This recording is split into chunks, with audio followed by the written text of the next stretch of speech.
Miss Rand, a moment ago we heard you mention the fundamentals of your philosophy of life. I suppose it's true that, at least in one sense, every novelist is a philosopher. But I think very few novelists have devoted the time and the energy that you have to the development of a consistent philosophical system. So let me begin by asking you, do you consider yourself primarily a novelist or primarily a philosopher? I would say I'm primarily both equally and for the same reasons. You see, my main interest and purpose, both in literature and in philosophy, is to define and present the image of an ideal man, the specific, concrete image of what man can be and ought to be. And when I started writing, when I approached the task of literature and began to study philosophy, I discovered that I was in profound disagreement with all the existing philosophies, particularly their codes of morality. Therefore, I had to do my own thinking. I had to define my own full philosophical system in order to discover and present the kind of ideas and premises that make an ideal man possible, in order to define what kind of convictions would result in the character of an ideal man. I think your novels show very clearly that you have achieved that sort of fusion of philosophy and fiction that I think you aimed for. Thank you. You know, in several of your novels, you've made the point that leadership in any culture, not only in art, but in literature, morality, politics, and economics, that this sort of leadership must be provided by what you call the professional intellectuals. I wonder if you could tell me just what you mean by the term professional intellectuals. Who are they, for example? The professional intellectuals are, in effect, the field agents of the army whose head or commander-in-chief is the philosopher. Mm-hmm. The philosopher, the man who defines the basic fundamental ideas of a culture, is the man who determines history. And professional intellectuals are all those whose professions deal with the humanities, the studies of men as against the physical sciences. The professional intellectuals in all their various professions carry to the rest of the culture, to the rest of society, the philosophical premises, the ideas which have been defined by the philosopher. Therefore, they are the transmission belts. They are the ones who determine the goals, the values, and the direction of a culture. Is this true in any culture? Would it be true no matter where you found them? It is true in any civilized culture, but historically you must remember this. The new intellectual, or rather the intellectual, is a very recent phenomenon. There were no such phenomenon as a professional intellectual prior to the Industrial Revolution and the birth of capitalism. Prior to that, man could not make a living, could not make a profession of intellectual work. The mind, the intellect, reason, had no value in those earlier cultures. It is only since the birth of capitalism and of a free society that man, for the first time in history, acquired the chance to make a living by means of dealing with ideas. Reason became a practical issue for the first time. And the height of it was the 19th century. Today, this is the value which we are losing, and it is the intellectuals who are betraying. You think, then, that America's intellectual leadership has collapsed? Yes, collapsed and abdicated. Well, how have the intellectuals failed to do the things that they ought to do? How have they not lived up to their responsibilities? By betraying the very premise that made their existence possible, by denying the intellect. For decades now, the intellectuals have been progressively preaching and advocating the idea that the intellect is impotent, that man can know nothing for certain, that reason is unreliable, and in effect man has no power to know the facts of reality. This amounts to men who, proclaiming themselves intellectual, spend their time denying the validity of the intellect. That is a form of committing suicide. And today, when you see the rise of such openly mystical, anti-intellectual philosophies as Zen Buddhism or existentialism, doctrines which cannot really properly be called philosophies, this is the admission of intellectual bankruptcy on the part of those who accept it. If in a group of men, such a theory as Zen Buddhism, which is a doctrine originating about the 5th century BC, If that becomes the latest word of the mind, it isn't I who am condemning them. They have condemned themselves by their own actions. They have given up. They have declared their intellectual bankruptcy and have gone back to the mysticism of the Dark Ages. Why do you think they've done this? Because since philosophers are the ones who really set the basic premises of the whole intellectual profession, the philosophies of the Western world have been going progressively more and more towards mysticism ever since the Renaissance. The Renaissance was the intellectual result of the Aristotelian influence, the influence of Aristotle's philosophy, which in effect destroyed the Middle Ages and broke the way for the Renaissance. But ever since then, while the culture in general were achieving incredible progress, culminating in the 19th century, on the basis of that Aristotelian influence, the intellectuals, ever since Immanuel Kant, were going progressively more and more against reason. The trend started, of course, before Kant, but I consider Kant the crucial destroyer and the crucial turning point. He was the philosopher who undercut the validity of reason. He did not really succeed, but his is the most skillful system of pushing reason off the philosophical scene altogether, and to the extent to which other philosophers and intellectuals accepted his basic premises, to that extent they have been moving towards a noumenal, mystical world ever since. Oh, you mentioned Kant. You mentioned Aristotle and his influence on the Renaissance. Under whose influence was the world before the Renaissance? Let's go back and look at some of the Before the Renaissance, the Middle Ages, Dark Ages, were ruled by mysticism. Yes. That is, by religion and philosophy. And in those periods, philosophy was considered a handmaiden of theology. The predominant philosophical influence was Plato. Plato through Plotinus and Augustine, who were philosophically Platonists. Mm-hmm. Aristotle's triumph, in effect, began with Thomas Aquinas, who brought back the philosophy of Aristotle, most particularly its most important part, epistemology, logic, reason. Well, what in particular about Kant's system of philosophy do you think was responsible for the trend that we see today in philosophy? The very cumbersome, very complex, and very false and phony system of dividing man's intellect, man's mind, from reality, of declaring that what we perceive is only an illusion created by some special kind of categories and forms of perception in our own mind, by declaring and allegedly proving, that we can never perceive things as they are, which simply means that any object which is perceived is thereby false. If an object is perceived, it means our perception is incorrect. It was, in effect, an attack on the whole concept of consciousness, not only human consciousness, but any consciousness. It was the denial of the reality or the validity of our perceptions. Well, if this is the situation that we're in right now, this brings another point. You talked about the trend into mysticism, but in your latest book, I know you talk not only of mysticism, but this is only one part of a trend that you have traced. And you call the mystics the witch doctors, as I remember. That's right. And you also talk about the rule of force and the men of force, the atlas of the world. So how do they fit into your framework? Well, you see, in fact, reason is man's only faculty for perceiving reality. Reason is the only means by which man can achieve knowledge of reality. And by reason, of course, I mean the faculty which perceives, identifies, and integrates the material provided by man's senses.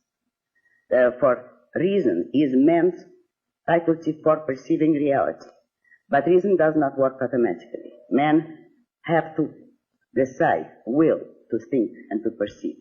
Man can receive sensory data or integrate sensations into perceptions automatically. But they cannot form conceptions. They cannot form abstractions automatically. That has to be evolutional function of man's consciousness. And since most men, guided by their philosopher, do not wish to think, since they consider thought and reason either dangerous or impotent or too much of an effort, most human cultures, with very rare exceptions, have been ruled by what I call witch doctors. And a witch doctor is any man who takes his emotions, not his thinking, but his emotions, as his tool of cognition and his guide to reality. He functions by means of faith. He acts on the basis of blind beliefs, which in fact are nothing more than his wishes. He is guided by his wishes, by his whims, which he takes as a guide to reality. No matter on what level of culture you observe him, that type of man is a witch doctor in the sense of his psychoepistemology, of the way he uses his mind.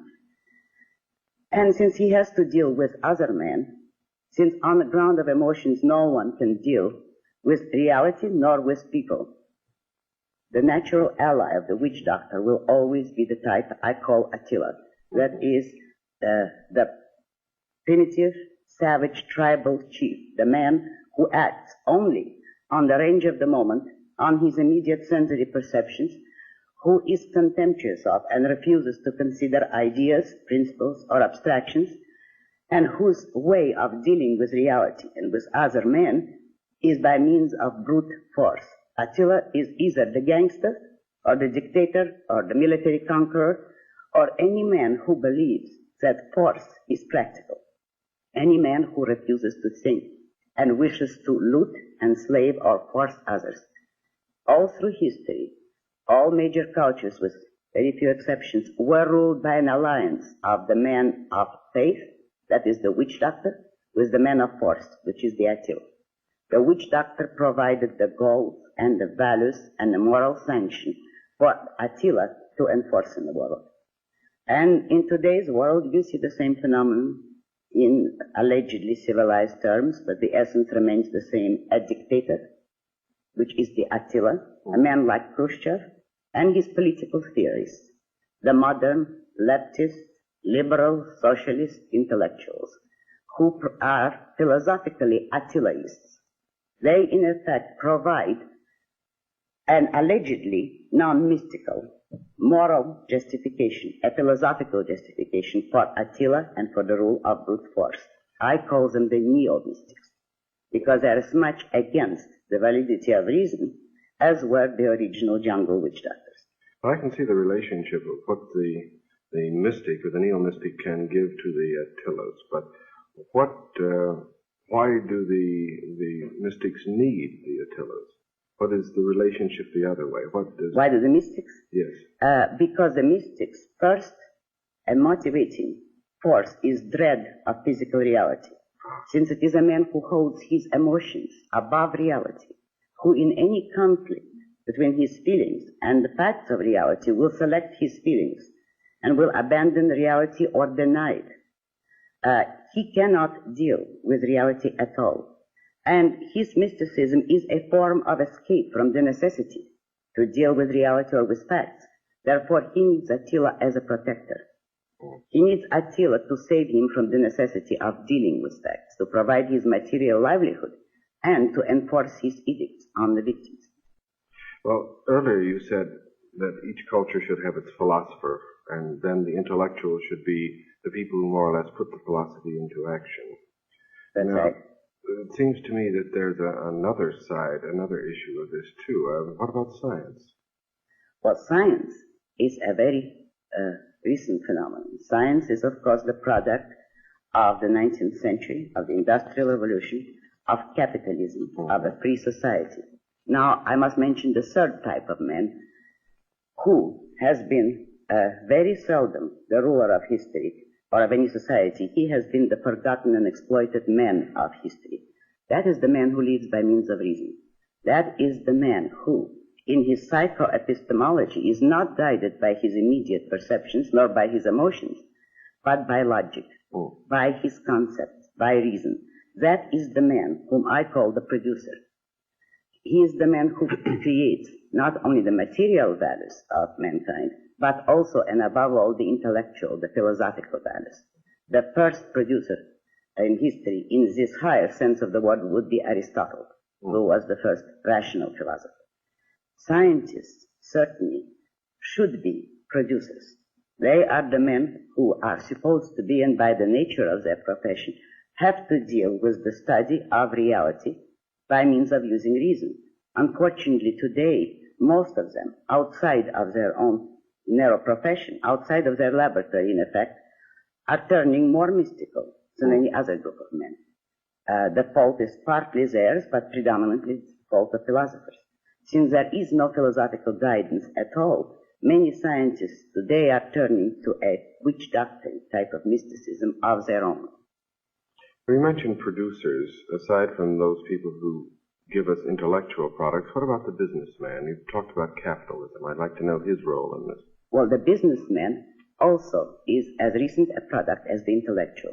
Before the birth of capitalism, there were no professional businessmen, and there were no professional intellectuals.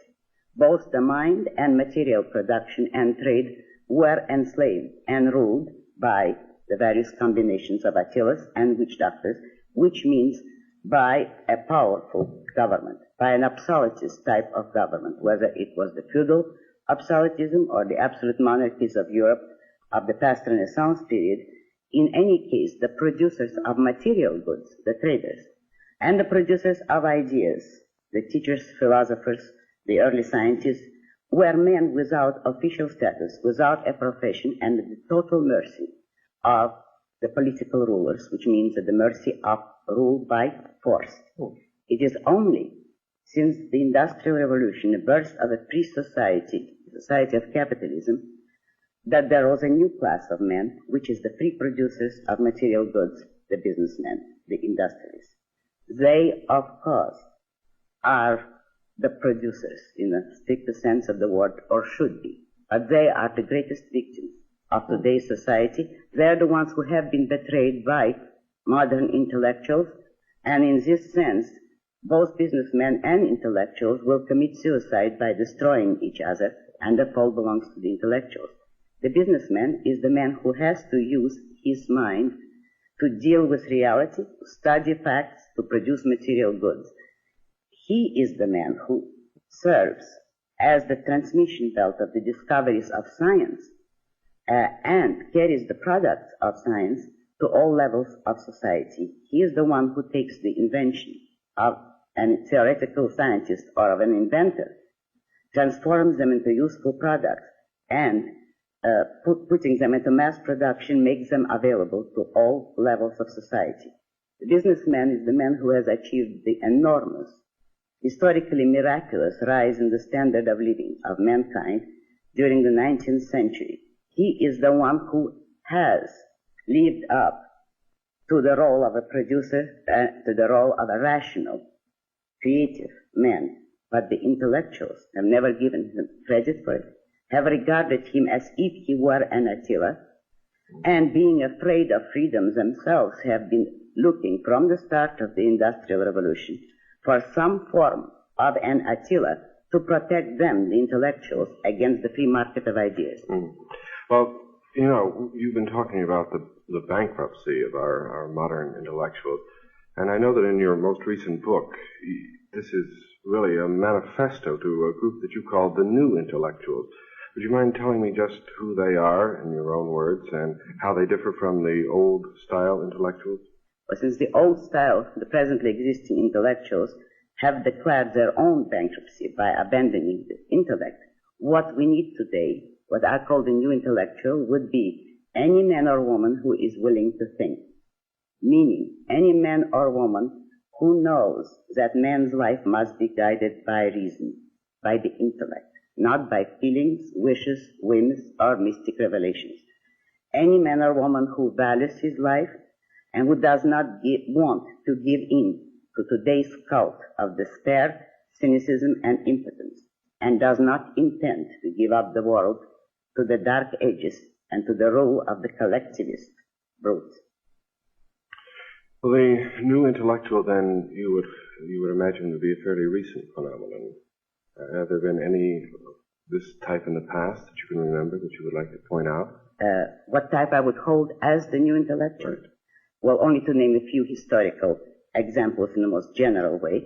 Aristotle is the man I would take as the first intellectual in history, in the best sense of the word. The founding fathers were America's first intellectuals because they were thinkers who were also men of actions. They were the men who knew that reason is man's guide to reality, that man can achieve an ideal way of life on earth by means of his reason, and that man requires freedom in order to be guided by his judgment and his mind, that men should deal with one another by trade, by persuasion, but not by force and compulsion.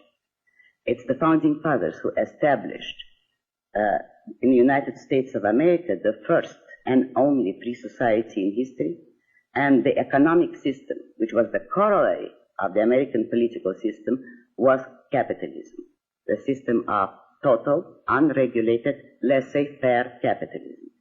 This was the basic principle of the American way of life or the American political system. However, in practice, it has never yet been practiced. A total separation of government and economics had not been established from the first. It was implied in principle, but certain loopholes or contradictions were still allowed into the American setup and into the American Constitution, which permitted collectivist influences to undermine the American way of life, and today it is practically collapsing. Today there is nothing left except an undefined tradition. The active intellectual direction of our society at present is anti-American and anti-intellectual. It is going back to the primordial mysticism of dictatorships and rule by force. Therefore, the new intellectuals now should be those men who will stand up for two fundamental values: the value of their own life, of their inalienable rights, of their self-esteem, their independence, and the value of a non-coercive, free society in which men do not use force against one another. You mentioned in your book, the latest one, on the philosophy for the new intellectual, that in our founding fathers talked about the right of the pursuit of happiness. Do you think this is really important? I don't know what else could be any more important if you attach exact meaning to concepts. The pursuit of happiness means a man's right to set his own goals, to choose his values, and to achieve them. Happiness means that state of consciousness which comes from the achievement of your values. Now, what can be more important than happiness? But happiness does not mean simply momentary pleasures or any kind of mindless self-indulgence. Happiness means a profound, guiltless, rational feeling of self-esteem and of pride in one's own achievement.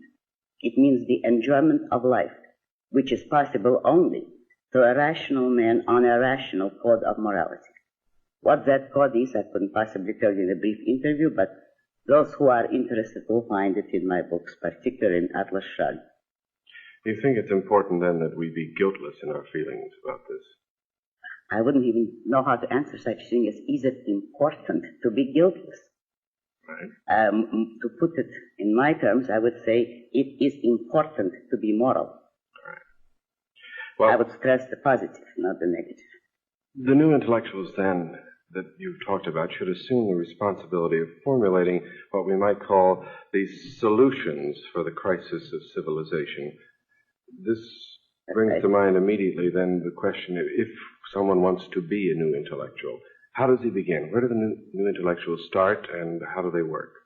Well, they would need, above all, an integrated, consistent, comprehensive philosophy of life. Now, to accept or define or even agree with a new philosophy is a very long process which requires very careful thinking, because an intellectual will not accept it on faith nor on arbitrary say-so. To acquire a new philosophy is a long process, and if any man takes this issue seriously and wants to become a new intellectual, he would have to begin by accepting two premises which I call the basic minimum of civilization. They're not axioms. but a man would have to prove them to himself. He would have to convince himself. Then his mind would be free to consider the rest or the other questions of philosophy. But the first two, which a man would have to define to himself before he can proceed, is the relationship of reason to emotions and the evil of force among men. The first premise, the relationship of reason to emotion, means that a man, if he wants to be an intellectual, has to learn how to differentiate his thinking, his reasoned judgment from his emotions, wishes, hopes, fears, or whims. He must learn that feelings, emotions, are not tools of cognition, that emotions are the product of his premises. They are not a guide to reality. They are not a form of knowledge and perception. Therefore, the first thing that a man who wants to be an intellectual would have to accept is a full understanding of the fact that man must be guided by reason, and that it is only on the basis of reason that he can approach other men and discuss, cooperate, or act with them, or deal with them. On the basis of emotion, he would have to resort to blind force, because emotions are irrational or unprovable. If two men act on the basis of their emotions, they have no means of communication. When emotions are put in their proper place, which means as the consequence of reason, not as the leader of reason, then men have a common vocabulary, they have a common means of understanding, and a common frame of reference and arbiter, which is reality. What about force and the use of force? Now, that is a basic social, moral principle which an intellectual should accept, that no man has the right to initiate physical force to compel another man.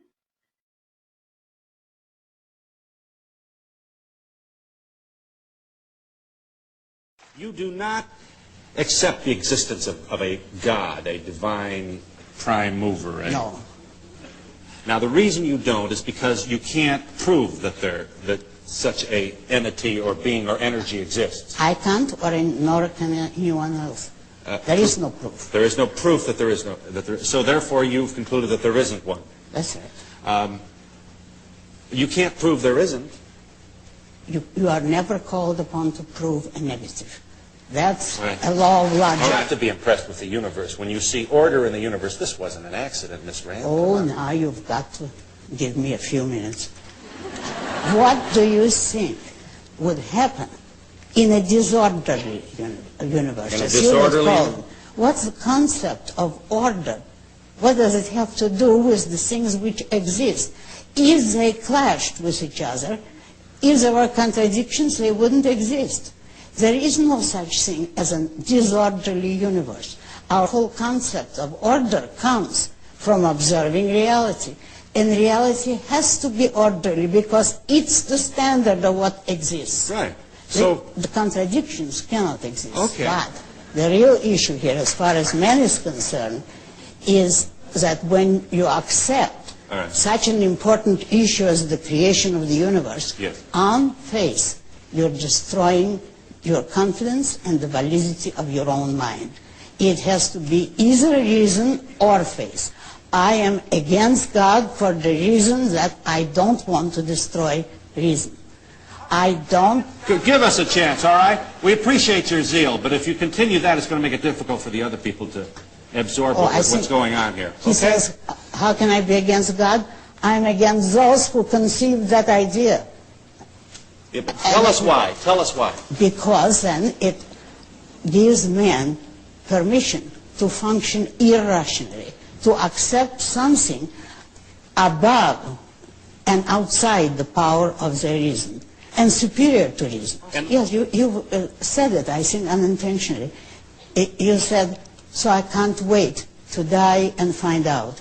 That, I'm serious, is one of the results of acting on faith. You can't wait to get out of this life. And what's wrong with that? Because this life is wonderful, as you said. Because if you look at the universe, it's wonderful.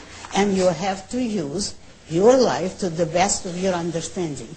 If you go by emotions, not reason, it means you're going against reality. Something exists, something is right, and you say, no, I don't like it, because I want to believe something else. I see. You, in effect, go by emotions, by your whims, not by